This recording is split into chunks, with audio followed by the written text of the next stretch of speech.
can then provide emergency support as and when serious conflagrations arise. That's what an army is there to do. My personal belief is that an army shouldn't be like a police force. It should be a reserve to be used only in extreme circumstances. I'm hoping that there will be a change of tactics.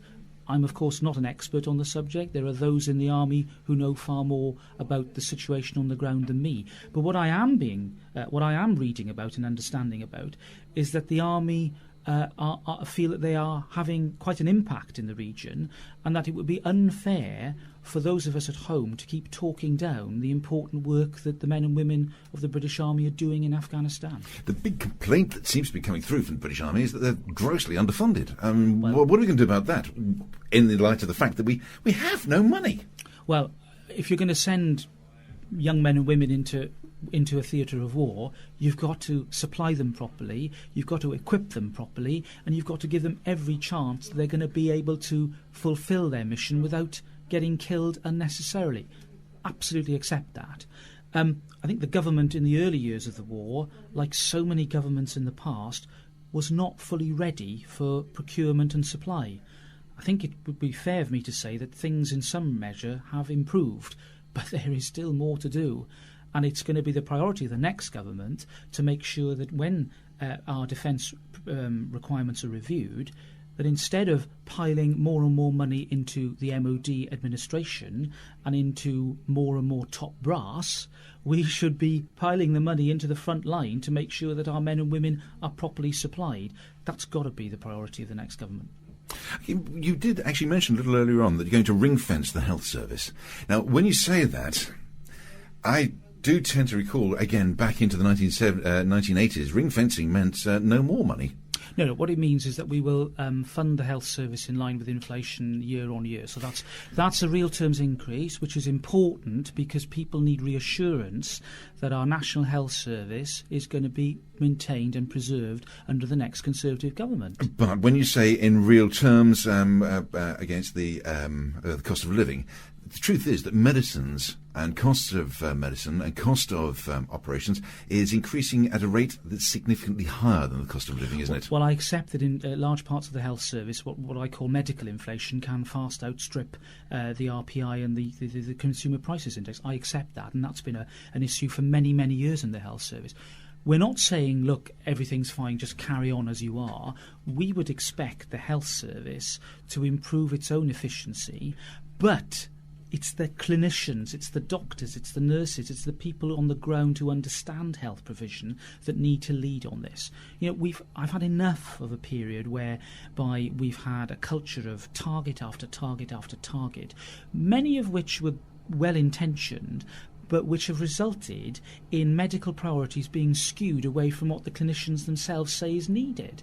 And I think we need to give more trust, put more trust in the clinicians and more emphasis upon the actual outcomes of medical treatment. So in other words, it's all very well if you've got a target to meet certain appointments within, say, a couple of weeks. But take cancer, for example. Our death rates from cancer are still too high compared to other European countries. We should be focusing upon that problem and then trying to make sure that the outcome, in other words, in reducing the amount of mortality for cancer patients, is what we should be working towards. So we need to move the emphasis away from form filling and targets towards looking at the actual medical outcomes in the health service. Finally, excuse me, I'm going to have to cough. I do apologise about that. Finally, in this section of the programme, industrial relations. We seem to be seeing a deterioration of industrial relations. I know that back in the early 1970s, 74, the Heath government at the time came out with the Industrial Relations Act. Is there going to be any revision of this? Are we going to be looking at trying to stabilise so that we don't fall back into the situation that hopefully isn't going to happen, that we become the sick man of Europe again?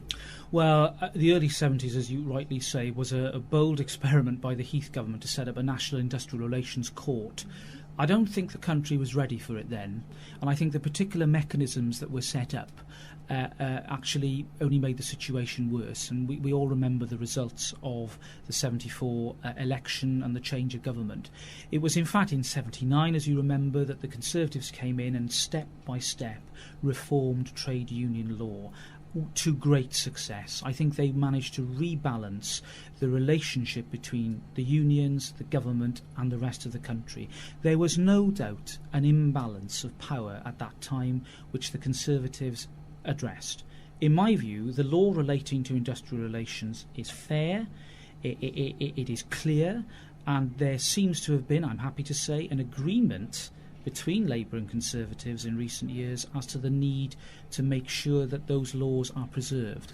What we're seeing at the moment, I think, Ian, is a frustration on the part of certain sectors relating to job practices and particular issues that they see as under threat.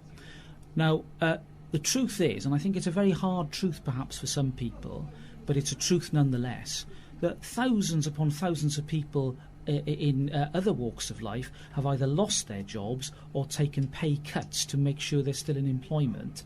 And I think it's a little bit rich for other sectors to start saying, look, what about my particular privilege? What about my particular contract?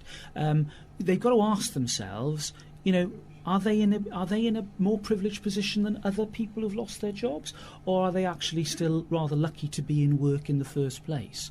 I'm not saying that people should be grateful to be in work, but I'm saying that people should just pause, stand back, look at the state of the country and ask themselves, is going on strike really the best way to solve the problem? And is it really right, bearing in mind the troubled economic circumstances of the country as a whole?